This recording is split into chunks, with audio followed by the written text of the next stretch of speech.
સંકલન સમિતિ એટલે બધું ઓલ ઇન સોલ એવું કોણે કીધું ને? એવું હોય તો વિરોધ થવો ન જોઈએ. વિરોધ થાય છે એનું ગુજરાતી એ છે કે તમે જેને માનો છો કે અમે મેઇન સમિતિથી, એવું કઈ છે નહીં. એટલે તમને કહે છે કે ભાઈ તમે ક્ષમા બક્ષી દો તો તે દિવસે મોટા થઈ ગયા હોત. પણ તે દિવસે આપણે આંકડે મધને માખ્યું વગરનું એમ માનીને મંડ્યા હાંધા લડવા, હવે તો મારી નાખું કાપી નાખું કે મંડ્યા તરવારું વીંજવા શબ્દોની. તો અંતે શું થયું? ન તમે ધાર્યું રિઝલ્ટ લઈ આવી શક્યા. ભલે પરસોત્તમભાઈ રૂપાલાને તમે નથી હરાવી શક્યા. હા, સંકલન સમિતિ સ્વયં એમ માને છે કે અમે જે કરીએ એ બધું હાથીના પગલાં બધા પગલાં આવી ગયા, પણ એવું તો છે નહીં. એટલે આ રીતે કોઈની લાગણી સાથે ક્યારેય છેડખાની કરવી જોઈએ નહીં. અને સમાજના નામે ખોટી રીતે કહું છું, ખોટી રીતે તમે કાંઈ પણ કરો તો એ હંમેશા ટીકાને પાત્ર બને. સચ્ચાઈ છુપ નહીં सकती, बनावट के उसूलों से, और खुशबू आ नहीं सकती कभी कागज के फूलों से. હંમેશા લોકો આપણે ગામડાના માણસો કે ખબર તમે ગમે એવું કરો એક બારી રાખજો એમ કે. બારી રાખજો એટલે અવર જવરની કે સમાધાનની સંભાવના રહે. હાવ કમાડ બીડી દેતા નહીં. મારી ડેલીએથી પાછા ન જાજો હો શ્યામ, મેં તો ખાલી ભીડા છે મારા બારણા, એમ કે છે. તમે પાછા વયા જતા ને ડેલી ભીડેલી જોઈને, મેં તો ખાલી આગળીઓ નથી દીધો. મારી ડેલીએથી પાછા ન જાજો હો શ્યામ, મેં તો ખાલી ભીડા છે મારા બારણા, ખાલી અટકાવી રાખ્યા છે. તમે આવો એટલે ખુલી જશે. એવું રાજકારણમાં ને જાહેર જીવનમાં બેયમાં, સમાજકારણમાં પણ આવું, ધર્મકારણમાં પણ આવું, જાહેર જેટલું જીવન છે એમાં હંમેશા આવી એક બારી રાખવી જોઈએ. લોકસભા ચૂંટણી વખતે પરસોત્તમ રૂપાલા જે ભાજપના દિગ્ગજ નેતા જે કહેવાય છે, તેમના એક નિવેદનથી આખો ક્ષત્રિય સમાજ છે તે નારાજ થઈ ગયો હતો ને ક્યાંક ને ક્યાંક ક્ષત્રિય સમાજ છે તે મોટા પ્રમાણમાં ભાજપની વિરુદ્ધમાં છે થઈ ગયો હતો. ત્યારબાદ લોકસભા ચૂંટણીમાં તેમની માંગ તો પૂરી ન થઈ, પરંતુ જે ક્ષત્રિય સમાજ છે તેમાં એક એવી વાત ફેલાઈ કે ભલે આપણી માંગ પૂરી ન થઈ, પરંતુ ક્ષત્રિય સમાજ છે આ મુદ્દાને કારણે ફરી એકવાર એક તાંતડે બંધાયો છે. અને ત્યારબાદ ક્ષત્રિય સમાજની અનેક મિટિંગો થઈ, અનેક જે વાતો છે થઈ કે હવે આવનારા સમયમાં પણ આપણે આ જ રીતે કામ કરશું. હવે એક વાત એવી આવી છે કે ક્ષત્રિય સમાજના જે આગેવાનો હતા, રમજુભા જાડેજા સહિતના લોકો, તેમને મુખ્યમંત્રી સાથે એક મિટિંગ કરી છે ને તેમાં ક્ષત્રિય સમાજ માટે જે સમાજને સરકારમાં વધુ મહત્વ મળે તે પ્રમાણની માંગો છે તેમણે કરી છે ને ત્યારબાદ તેમણે એક પ્રેસ કોન્ફરન્સ પણ સંબોધી હતી ને તેમણે તેમ કહ્યું હતું કે હવે જે પરસોત્તમ રૂપાલા વાળો જે મુદ્દો છે તે હવે અહીંયા રહેતો નથી, એ મુદ્દો હવે પૂરો થઈ જાય છે. અને આ અંગે જગદીશભાઈ મહેતાએ છે તેમને પણ પોતાના એક પેપરમાં એક લેખ છે તે લખ્યો હતો ને તેમાં ઘણી વાતો છે તે કરી હતી. આપણે તેમની સાથે જ આ અંગે વાત કરીએ. જગદીશભાઈ, ક્ષત્રિય સમાજ જે લોકસભાની ચૂંટણી પૂરી થઈ ગયા પછી પણ અમુક જે આગેવાનો છે એમ કહેતા હતા કે હજુ ભલે આ લોકસભા ચૂંટણી પૂરી થઈ ગઈ પરંતુ અમારો વિરોધ છે એ ચાલુ જ રહેશે ને આવનારા સમયમાં પણ આ વિરોધ છે તે ભાજપને નડવાનો છે. પરંતુ અચાનક 2 દિવસ પહેલા આખી આ વસ્તુ થઈને ક્ષત્રિય સમાજના જે લોકો આગેવાની લઈને બેઠા હતા તેમના દ્વારા જ હવે સરકાર પાસે માંગ છે તે કરવામાં આવી, ક્ષત્રિય સમાજને મહત્વ મળે તેવી માંગ કરવામાં આવી. અને આપ કઈ રીતે જોઈ રહ્યા છો? લાલચ, લોભ, સ્વાર્થ, બીજું શું ભાઈ સાહેબ? તમે એટલે કે સંકલન સમિતિએ સરકાર સામે ખોળો પાથરો, કોઈને પૂછ્યું? તમે સમાજને પૂછવું જોઈએ ને. એક સર્વે, જેમ તમે અહીંયા રતનપરમાં મીટિંગ મળી હતી એવી રીતના એક વિશાળ મીટિંગ બોલાવવી જોઈએ, નાની મોટી પણ. અને હવે તો ઓનલાઈન એ સંભવ છે. તમે મીટિંગ બોલાવો, સમાજને પૂછો કે આપણને પ્રતિનિધિત્વ નથી મળતું તો સરકાર સમક્ષ અમે રજૂઆત કરવા જઈએ છીએ, તમે એમાં હા ભણો તો જઈએ. કોઈ પૂછતું નથી અને કોઈ સામે વાળાને માનતું નથી સાહેબ. આમાં બે પરસ્પર છે. તમે એક ભાઈ બસમાં બેઠા હતા કે આમ કર્યા કરે આમ, એટલે કોઈ બાજુ વાળાએ પૂછ્યું શું કરો છો? તો એ કે કબૂતરને ચણ નાખું છું. આમાં ચણ ક્યાં છે? તો કબૂતર ક્યાં છે? આ એના જેવું છે. કોઈ વાતમાં માલ નહીં. તમે એક લેટર હેડ ધરાવો છો, ફલાણા મંડળ કે ઢીકણી સમિતિ, તમે સરકાર પાસે જઈને જે રજૂઆતમાં ઉલ્લુ બનાવે. તમે જુઓ, રજૂઆત શું કરવા ગયા હતા કે ભાઈ રીસર્વે જે જમીનનું થઈ રહ્યું છે એમાં ચોકસાઈ રાખો, વિધવા સહાય જે છે એને વધુ આપવાની અમારી માગણી છે એને યાર ધ્યાને લ્યો. મૂળ વાત દેખાવમાં ઈ કર્યા, હાલાકી ત્યાં ચર્ચા એની થઈ નહીં. એ તો વર્ષો જૂની માગણી છે, સરકાર કઈ ધ્યાન દેતી નથી. પણ મારે તમારી સાથે કઈક આવવું જોઈએ તો બાનું તો જોઈએ ને. સારું થયું મળવાને તમને શબ્દો જડ્યા, ચરણે આવું તો વર્ષોના વર્ષો લાગે. સારું થયું તમે સમજો છો શાનમાં, કહેવા બેસું તો વર્ષોના વર્ષો લાગે. એટલે એ આવી બેઠક લઈને જાય, વાત કરે સમાજના વ્યાપક હિતની, અંદર જઈને શું કહે, અંદર જે બહાર આવ્યું તે. અમને પ્રતિનિધિત્વ આપજો. ભલા માણસ, તમે પરસોત્તમભાઈ રૂપાલાના વખતમાં આ જ ક્ષત્રિય સમાજના નેતાઓ જે ભારતીય જનતા પાર્ટી સાથે જોડાયેલા છે, તમે એને ભાજપૂતો કહેતા હતા કે આ બધા ભાજપૂતો છે, રાજપૂતો નહીં. હવે એ જ ભાજપૂતો સામે તમે દખોળો પાથર્યો છે. આ તો એથી એક સ્તર નીચે ગયા. અને સંગઠનમાં તમને એ હોદ્દો કોઈ આપે કે ના આપે, એમાં સમાજની અસ્મિતા કઈ રીતે જળવાઈ રહી? સમાજની અસ્મિતા કઈ રીતે છે? સમાજની અસ્મિતા તો જ જળવાઈ રહી કે તમારે ત્યાં વિધવા સહાય 5,000 રૂપિયાની જે માગણી છે એ મંજૂર કરવામાં આવે. અહીંયા ગધેથડ આશ્રમે ગુરુ પૂર્ણિમા ગુરુ વંદના કાર્યક્રમ યોજવામાં આવ્યો હતો. ત્યાં ચીફ મિનિસ્ટર આવ્યા હતા અને બધા જ ક્ષત્રિય સમાજના આવ્યા હતા. આ બેન રાવલ, દીપ્તિબેન રાવલ, તૃપ્તિબા રાવલ થી માંડીને જેટલા લોકો આવ્યા હતા એ બધાએ મંચ શેર કર્યો હતો. અને ત્યારે જ આપણે તમારા સહિતની જેટલી યુટ્યુબ ચેનલ થી માંડીને ન્યૂઝ ચેનલ્સમાં આપણે વાત કરી હતી કે આજે મેં કીધું હતું આ રોપણી થઈ છે, વાવણી બાકી. આ શબ્દ પ્રયોજ્યો હતો કે આજે આ રોપણી થઈ છે એટલે કે વાવેતર થયું છે, લણણી બાકી એટલે પાક ઉતારવાનો બાકી. જેની આ પેલી તમને અત્યારે આપણે ખેપ જેની ચર્ચા કરી છે તે કે તે દિવસે કમસે કમ એક મંચ ઉપર આવ્યા, એકબીજાએ સંદિગ્ધ ભાષામાં વાતો કરી. કારણ કે હરક મરક હસવું એ પણ એક જાતનું તમારા મિલનની શુભ નિશાની છે. અને મુખ્યમંત્રી છે ત્યારે એમ જ કીધું હતું ગધેથડના બાપુજીની હાજરીમાં કે ભાઈ માગીને જ મંગાય એવું નથી. કેટલીક વસ્તુ તમે ન કહો તો અમે સમજી શકીએ છીએ અને ઈશ્વરની કૃપા હશે તો અમે દેવામાં કઈ ખામી નહીં રાખીએ. તમે જે માગવામાં નથી રાખી અમે દેવામાં નહીં રાખી. આવી સંદિગ્ધ ભાષામાં વાત થઈ હતી.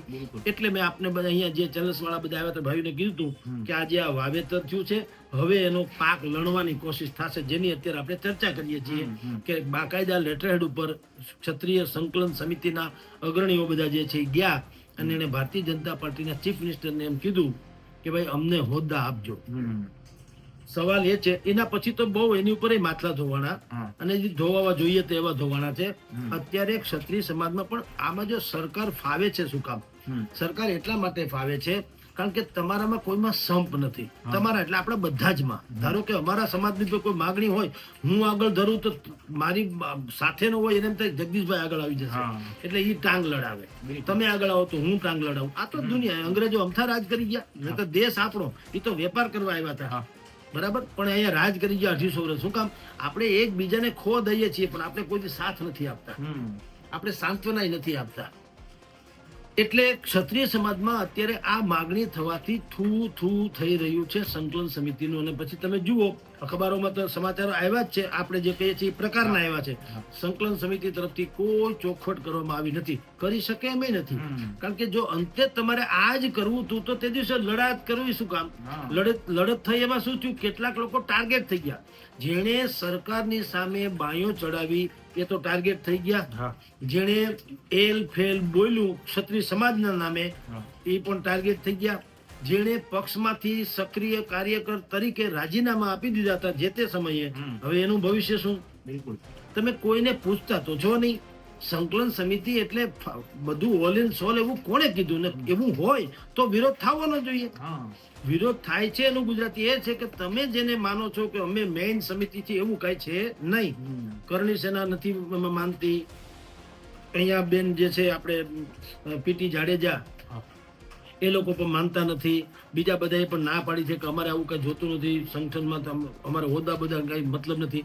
કારણ કે આ વાત જે અત્યારે એક સંકલન સમિતિ કરવા જઈ રહી છે એ વાત તો જે તે સમયે જયરાજસિંહ જાડેજા ગોંડલ અને જયરાજસિંહ પરમાર જે અત્યારે ભારતીય જનતા પાર્ટીના મુખ્ય પ્રવક્તા છે એ બંનેએ જે તે સમયે તો કીધું જ તું કે ભાઈ પરસોત્તમભાઈએ ક્ષમા યાચના કરી લીધી છે અને ક્ષત્રિયનો ધર્મ છે, આશરો ધર્મ છે કે તમારે શરણે આવેલો દુશ્મન હોય તો માફ કરવો. આ તો કમસે કમ સ્લીપ ઓફ ટંગ જેવું છે, બોલતા બોલાઈ ગયું છે. તેમ છતાં અનેકો વખત પરસોત્તમભાઈ રૂપાલાએ એમ કે ક્ષમા યાચના કરી છે. તો ક્ષાત્ર ધર્મ શું છે? તમારે આશરે શરણે જે આવે એને તમે એને ક્ષમા બક્ષો. અને એટલે જ ક્ષમા વીરસ્ય ભૂષણમ.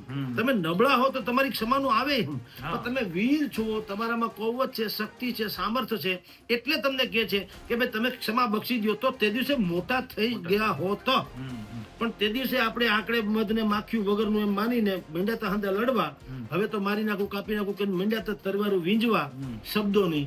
તો અંતે શું થયું ન તમે ધાર્યું રિઝલ્ટ લઈ આવી શક્યા. ભલે પરસોત્તમભાઈ રૂપાલાને તમે નથી હરાવી શક્યા, હા 5 લાખની લીડથી બધી બેઠકો જીતશું એવો જે CR પાટીલે દાવો કર્યો તો વિધાનસભાની, એ ફળીભૂત ન થયો. 100% વાત સાચી છે. પણ પરસોત્તમભાઈને ન તો તમે એની પાસે ટિકિટ કેન્સલ કરાવી શક્યા, ન એને તમે હરાવી શક્યા, એટલે કે જીતતા અટકાવી શક્યા. અને આજની તારીખે તમે જુઓ, હવે એનો એવો વિરોધ તો થતો નથી, કારણ કે એમાં એ ક્લિયર છે કે એને કહી દીધું ભાઈ ભૂલ થઈ ગઈ, માફ કરો મને, નહીં બોલી આવું ભવિષ્યમાં. તો ભૂલ તો દરેકથી થાય, માનવ માત્રથી. તો તે દિવસે તમે જે જીદ પકડી એ જીદની ઉપર તમે ખરા ઉતરવા જોઈએ. પણ તમારી એટલે કે સંકલન સમિતિની અત્યારની જે સ્થિતિ છે એ દોધારી જેવી છે, ઘડી કામ ને ઘડી કામ. અને એને કારણે અત્યારે આખો સમાજ, જેમ પાટીદાર સમાજમાં પણ નરેશભાઈ પટેલ અને ઊંઝાવાળા બીજા જે ઉમિયા માતાજી છે, ટૂંકમાં કડવા અને લેવવા, એમાં નરેશભાઈ પટેલને કારણે જે રીતે લેવવા પટેલ સમાજ અસમંજસ ભરી પરિસ્થિતિમાં છે કે સરકારની સાથે રહેવું સામે રહેવું, એ જેમ નક્કી નથી થઈ શકતું, એવું જ હવે ક્ષત્રિય સમાજનું પણ થયું. અને આ પ્રકારના તમારા ભાગલા પાડશો તો વિરોધ પક્ષ તમારા કોઈ પણ વિરોધી હોય એ હંમેશા રાજ કરવાના. જ્યારે આ મુદ્દો પરસોત્તમ રૂપાલાથી સાહેબ બોલાઈ ગયો ને સોશિયલ મીડિયામાં ધીમે ધીમે ચાલવા માંડ્યું ને એક બે દિવસમાં જ આખો મુદ્દો સત્ય સમાજ ઉપર વયો ગયો, એટલે ત્યારે આ આગેવાનો જે આ સંકલન સમિતિમાં છે એમને એમ થયું હશે કે આ મુદ્દો જોરદાર હાથમાં આવ્યો છે, સમાજ પણ આ મુદ્દા બહુ લાગણીશીલ છે અને સમાજ જ્યારે પોતાની ગરિમા ઉપરની વાત આવે ત્યારે આપણી સાથે જ રહેશે એમ એ લોકોને હતું, એટલે આખો મુદ્દો ઉઠાવી લીધો. અને હવે અત્યારે એમ છે કે હવે આ મુદ્દાનું કઈ આવે એમ નથી, એટલે હવે પાછા આપણે જે આપને નુકસાન ન થાય એ માટે ફરી એકવાર સરકારની સાથે જતા રહીએ. એટલે હવે શું લાગે છે આમ? પણ એવું કોઈએ ન કરવું જોઈએ. કોઈની લાગણી સાથે તમે જ્યારે છેડખાની કરો છો, બિલકુલ તમારી ખુદની હાલત જે છે એ ધોબીના કૂતરા જેવી થાય. જે તે સમયે ક્ષત્રિય સમાજની લાગણી હતી કે અમારી અસ્મિતા ઉપર પ્રહાર કર્યો છે, તો અસ્મિતાનો જ્યારે સવાલ હોય તો અત્યારે તમે ખોળો પાથરો છો, હવે અસ્મિતાને કોણે ગીરવે મૂકી મને કયો? સમાજ પોતે વિચારે. કારણ કે સમાજે તો કીધું નથી કે ભાઈ હવે અમે થાકી ગયા, હારી ગયા, પરસોત્તમભાઈને મુદ્દો હવે ગૌણ થઈ ગયો, અમે ક્ષમા માગી દીધી, વાત થઈ ગઈ પૂરી, હવે હાલો ભાજપ ગોઠવણ કરો, એવું તો કઈ સમાજે તો કીધું નથી. રાધર સંકલન સમિતિ સ્વયં એમ માને છે કે અમે જે કરીએ એ બધું હાથીના પગલા બધા પગલા આવી ગયા, પણ એવું તો છે નહીં. એટલે આ રીતે કોઈની લાગણી સાથે ક્યારેય છેડખાની કરવી જોઈએ નહીં. અને સમાજના નામે ખોટી રીતે કહું છું, ખોટી રીતે તમે કાંઈ પણ કરો તો એ હંમેશા ટીકાને પાત્ર બને. સચ્ચાઈ છુપ નહીં सकती, बनावट के उसूलों से, और खुशबू आ नहीं सकती कभी कागज के फूलों से. તમે ગમે તેવો દાવો કરો, જ્યારે વાસ્તવિકતાથી તમારો દાવો જોજોનો દૂર હોય, ક્યારે તમને ગરિમા પ્રાપ્ત થતી નથી. સાહેબ, ક્ષત્રિય સંકલન સમિતિએ આખું જે આંદોલન ઊભું કર્યું એનાથી ખરેખર જે ક્ષત્રિય સમાજ છે, જેને રાજનીતિ સાથે કઈ લેવા દેવા નથી, સંકલન સમિતિમાં જે સભ્યો હશે એને કંઈક ને કંઈક લેવા દેવા હશે, પરંતુ જેનો ઉપયોગ થયો છે સાચો સમાજ, જેને માત્ર પોતાની અસ્મિતાથી લેવા દેવા હતું, એણે આ આંદોલનથી શું મેળવ્યું અને શું ગુમાવ્યું, અને જો શું ગુમાવ્યું છે તો કોના કારણે? જુઓ, ક્ષત્રિય સમાજે પરસોત્તમ રૂપાલાના પ્રકરણથી હતાશા મેળવી અને આશા ગુમાવી. ભાઈ, એક માણસે એવું જો કીધું હોત પરસોત્તમભાઈએ કે હું મારા બોલા ઉપર કાયમ છું અને હું ભૂલથી નથી જ બોલ્યો, તમે આ પ્રકારના રોટી બેટીના વ્યવહાર કર્યા હતા, એવું હોય તો 100% સમાજે મરી ફીટવું જોઈએ, એમાં કોઈ સંશય નથી. પણ હવે એનાથી બોલતા બોલાઈ ગયું માન લ્યો, અને બીજી જ ક્ષણે એટલે બોલ્યાના અમુક જ સમયે એક ભાઈએ ફોન કર્યો, પરસોત્તમભાઈ જેના ઘરે પહોંચ્યા ન પહોંચ્યા તો મોબાઈલ ઉપર ફોન આવ્યો અને એનું રેકોર્ડિંગ આપણે વાયરલ થયું, આપણે બધા જાણીએ છીએ કે એમાં પરસોત્તમભાઈને કોકે કીધું તમે આજે શું બોલ્યા ખબર છે? ભાઈ શું થયું? આવું બોલ્યા છો આમ તેમ. અને આપણે જાણીએ છીએ કે પરસોત્તમભાઈ ગેંગે ફેફે થવાનું જ બાકી રહ્યું, અથવા તો રડવાનું બાકી રાખ્યું. એણે કીધું ભાઈ સાહેબ માફ કરો, મારાથી ભૂલ થઈ ગઈ છે, હું તમે કયો તે શબ્દોમાં હું ક્ષમા યાચના કરવા તૈયાર છું, મારાથી ભૂલ થઈ ગઈ છે. તો આમ જુઓ તો ત્યારથી જ વાત પૂરી થવી જોઈતી હતી. તેમ છતાં માની લો કે જાડું થયું કારણ કે આ બધાને મેસેજ કન્વે ન થયો હોય તો પણ આપણે પણ જે તે સમયે ક્ષત્રિય સમાજ વિશે આમ કહેતા હતા ને કે ભાઈ તમે એક મહાસંમેલન બોલાવો ને એમાં ગધેથડના લાલ બાપુ જેવા એવી હસ્તીને બોલાવો જેનું સમાજના તમામ તબક્કા ઉપર બિલકુલ એટલી જ માન છે. તો લાલ બાપુ સ્વયં આવીને પરસોત્તમભાઈને કહે કે આ સમાજની સમક્ષ તમે ક્ષમા યાચના કરી દો તો સમાધાન પૂરું થઈ જાય. અને આમ પણ તમે પાણીમાં રહીને વેર ન કરી શકો મગર સાથે. આપણે બધા એક સાથે જ રહેનારા લોકો છે. કોઈ અહીંયા કોઈ ક્ષત્રિયવાદ ને કોળીવાદ ને પટેલવાદ ને બ્રાહ્મણવાદ એવું તો છે નહીં. આપણે બધા એક જ ગામમાં ને આખા પ્રદેશમાં બધા રહેતા હોઈએ છીએ. હા, બાય મિસ્ટેક પાછું થયેલું છે તો મિસ્ટેક થઈ હોય તો 100% તમારે એની ક્ષમા બક્ષવાની એક ટૂંકમાં હંમેશા લોકો આપણે ગામડાના માણસો કે ખબર ભાઈ તમે ગમે એવું કરો એક બારી રાખજો એમ કે બારી રાખજો એટલે અવર જવરની કે સમાધાનની સંભાવના રહે. હાવ કમાડ બીડી દેતા નહીં. મારી ડેલીએથી પાછા ન જાજો હો શ્યામ મેં તો ખાલી ભીડા છે મારા બારણા એમ કે છે. તમે પાછા વયા જતા ને ડેલી ભીડેલી જોઈને મેં તો ખાલી આગળિયો નથી દીધો. મારી ડેલીએથી પાછા ન જાજો હો શ્યામ મેં તો ખાલી ભીડા છે મારા બારણા. ખાલી અટકાવી રાખ્યા છે. તમે આવો એટલે ખુલી જશે. એવું રાજકારણમાં ને જાહેર જીવનમાં બેયમાં સમાજકારણમાં પણ આવું ધર્મકારણમાં પણ આવું જાહેર જેટલું જીવન છે એમાં હંમેશા આવી એક બારી રાખવી જોઈએ જેથી કરીને અત્યારે જે સંકલન સમિતિને પીછેહટ કરવાનો કે ક્ષોભ અનુભવવાનો વખત આવ્યો એવો વખત ન આવે.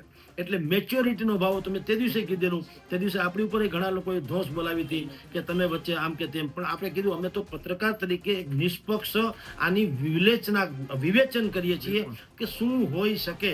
તો ભાઈ એક માણસથી બોલાઈ ગયું છે ને એ માફી માંગતા ફરે છે. નગરી નગરી દ્વારે દ્વારે ધૂંધેરે સાવરિયા એના જેવું જ્યાં હોય ત્યાં માફી માંગતા ફરે છે. પછી તમે જીદ પકડો તો એ શોભે નહીં સાહેબ. તમે સમજી લો. અને એ ન કર્યું અંતે અત્યારે શું થયું આપણે જેની ચર્ચા કરી તે સંકલન સમિતિએ ભલે એ લોકો માને કે ન માને એને વળી પાછું એને જ શરણાગતિએ જવું પડ્યું સરકારની. સરકારે હજી કોઈ જવાબ નથી આપ્યો. એ વધારાનો પ્રશ્ન. સર આ વસ્તુ ચૂંટણી સમયે ચૂંટણી પહેલા જ્યારે જોરદાર આંદોલન થઈ ગયું ત્યારે જે રમજુભા જાડેજા અને જે બધા ક્ષત્રિય સંકલન સમિતિના સભ્યો છે ત્યારે આ વાત કરી હોત તો ખરેખર આ સંકલન સમિતિ અને ક્ષત્રિય સમાજનો હાથ ઉપર રહ્યો હોત. કારણ કે અત્યારે તો હવે ક્યાંક ને ક્યાંક એવો મેસેજ જાય છે કે હવે તમારું કઈ ઉપજ્યું નહીં એટલે હવે તમે સરકાર સામે ખોળો પાથરવા ગયા. ઉપજું સંકલન સમિતિનું નહીં, ક્ષત્રિય સમાજનું તો ઉપજણ છે જ. પણ સંકલન સમિતિની ઉપજણ એટલી નથી. શું કામ? એને પણ આદર્શને બિલકુલ માન્ય રાખ્યો નથી, લચીલા પણ રાખ્યો. એને આદર્શોને છોડીને સમાધાની ભૂમિકા રાખી. તમારે શું કામ જવું જોઈએ સરકાર પાસે હોદ્દો માગવા?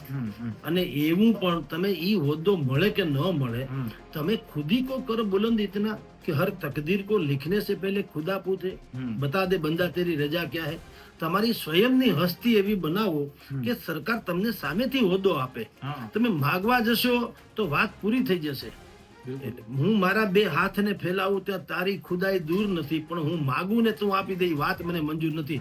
સૌરાષ્ટ્ર ભરનો, ગુજરાત ભરનો, આમ પણ ક્ષત્રિય સમાજ દેશભરમાં જ્યાં પણ છે ક્ષત્રિય સમાજનો આ ધ્રુવ પંક્તિ છે. માગું મરું પણ માગું નહીં અપને તન કે કાજ, પરમાર્થને કારણે માગતા ન આવેલા આજ. બીજાના માટે કઈક કરી છૂટે પણ પોતાના માટે ખોળો પાથરો એ આજ સુધી ક્ષત્રિય સમાજનો તો કમસે કમ નિર્ણય રહ્યો નથી. આપણે જ્યાં સુધી ક્ષત્રિય સમાજને જાણીએ પીછાણીએ છીએ ત્યારે. અને એટલે જ ક્ષત્રિય સમાજના આંદોલન વખતે સરકારમાં પણ કેટલી ગેરમાન્યતા હતી અને બીજા લોકો વિવેચકો અને આલોચકો જે હતા ટીકાકારો કે ભાઈ ક્ષત્રિય સમાજ એટલે મૂછે તાદેન ફરે દાદાગીરી કરે કોકનું જમીન મકાન ખોડા પચાવી પાડે. ત્યારે આપણે કીધું હતું કે તમે માનો છો એવું આખું ચિત્ર નથી ભાઈ સાહેબ. આ આખી ચિત્ર પલટી ગયું છે અને આખી વાત જુદી છે. તમારા મગજમાં કોકે ખોટી કેસેટ ફિટ કરી છે. જયરાજસિંહ જાડેજાની સામે લોકોને શું હતું કે ભાઈ ત્યાં તો ઇન્ડિયન પિનલ કોડની એમ કે ગોંડલમાં પૂરી થાય ગોંડલ પિનલ કોડ શરૂ થાય એવું લોકો કહેતા. આપણે પહેલા માણસ કદાચિત હતા. આપણે એમ કીધું ભાઈ એવું નથી, તમે જાઓ ભલા ગોંડલમાં જાઓ તો ખબર પડે. હા, વડે વડના એટલે કે જેસે કો તૈસા એમાં છે, એમાં કોઈ સંશય નથી. અને તો રહેવું જોઈએ. હમણાં જયરાસિંહ બાપુ આ માળા લઈને નીકળી જાય ગોંડલની બજારમાં હકીકતે કંઠી તો કોઈ ફૂંકી મારે, કોઈ એને એમ ના મારે કહો બાપુ હવે સુધી ગયા ને હવે આપણે કે એવું નથી તો એના દુશ્મનો ટાપીને બેઠા હોય. એટલે એને આવી રીતે જ રહેવું પડે જે રીતે અત્યારે રહે છે. પણ એનો અર્થ એમ નથી કે ગમે ત્યાં હાથ નાખે છે, બલકે અડધા પડધા ગોંડલના 60-70 ગામડા છે. એ બધા ગામડામાં તમે જુઓ 90% લોકોનો આ તો અડધી રાતનો હોકારો છે. ત્યાં દરબાર ભરાય છે ને ન્યાય થાય છે. કોર્ટમાં હજી તારીખ પે તારીખ નહીં તો ચુકાદા પે ચુકાદા હોતા હૈ. તો એવી જે તે સમયે આપણે વાત કરી હતી કે અનિરુદ્ધસિંહ જાડેજાથી માંડીને જયરાજસિંહ બાપુ સુધીની તમારા મગજમાં જે કેસેટ ફિટ થઈ ગઈ છે, સરકારને પણ આપણે કીધેલું અને અમુક મીડિયાને કીધેલું, પણ આપણે બધા માનીએ છીએ કે ન્યાય બંદૂકના સહારે એવું નથી. આ લોકતંત્ર છે ભાઈ, આ કઈ બારવટિયાના જેવું નથી. હા, એનું જીવન 100% એવું છે, કારણ કે એવો સમય છે ને સંજોગ છે, એટલે એને રહેવું પડે.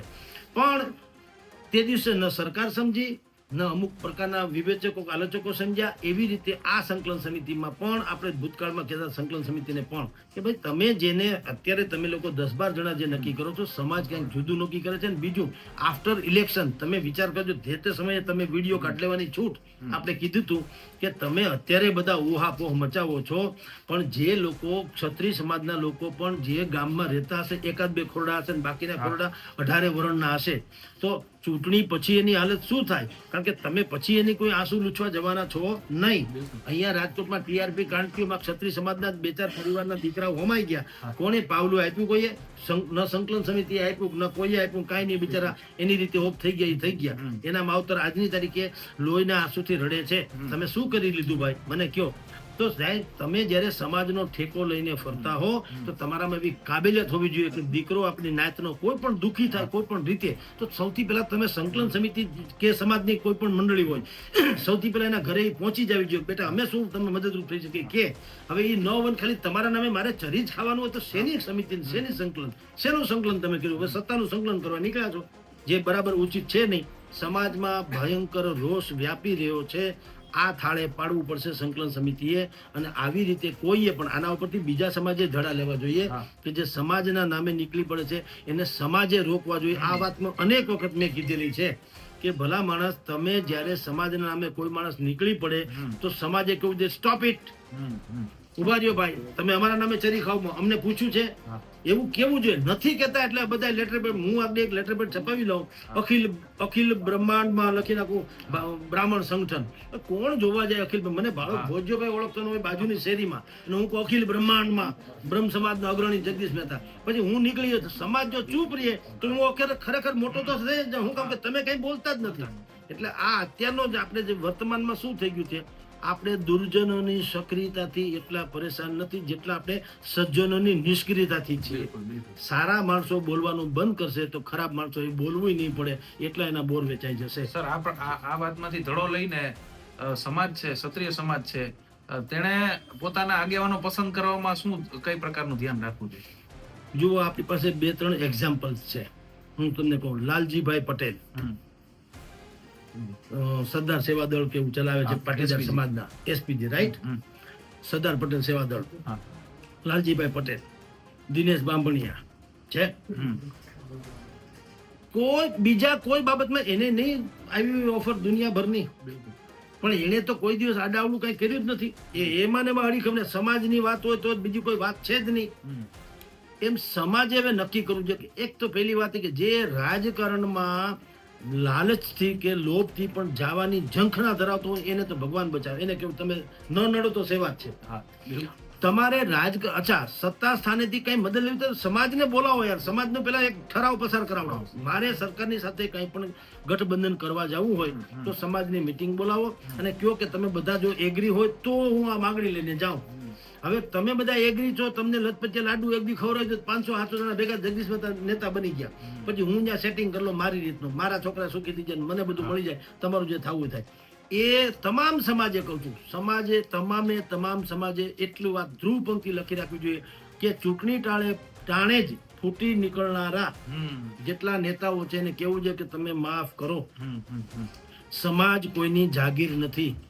સમાજની આટલી, અને બીજું આટલા મુદ્દા રખાવો. સમાજમાં જે મુશ્કેલી હોય ને 1, 2, 3, 4, 5 એ મુશ્કેલી જે છે એ તમે નેતાઓને કહો કે આટલા મુદ્દાનું સમાધાન જો અમને થઈ શકે તો એની પહેલા અમને જાહેરાત કરજો, પછી તમે સમાજમાં રાજકારણ સાથે ગઠબંધન કરજો, તો મને વાંધો નથી.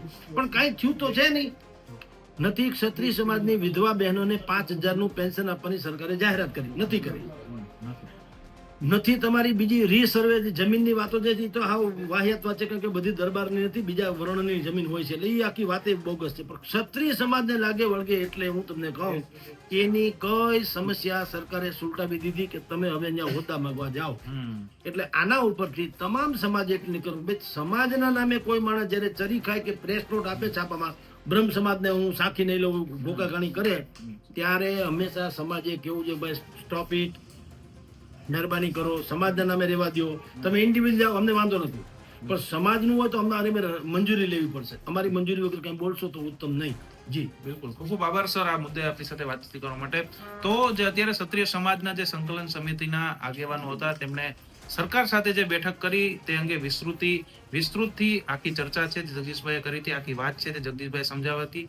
અને આમાંથી એક સૌથી મુખ્ય વાત બહાર નીકળીને આવે છે કે સમાજે પોતાનો નેતા, પોતાના આગેવાનો છે તે પસંદગી કરવામાં ખૂબ છે તે ધ્યાન રાખવું જોઈએ. રોનક મજીઠિયા, ગુજરાત તક, Rajkot. Thank you sir. Sir ખાલી એક નાની બાઇક લઈ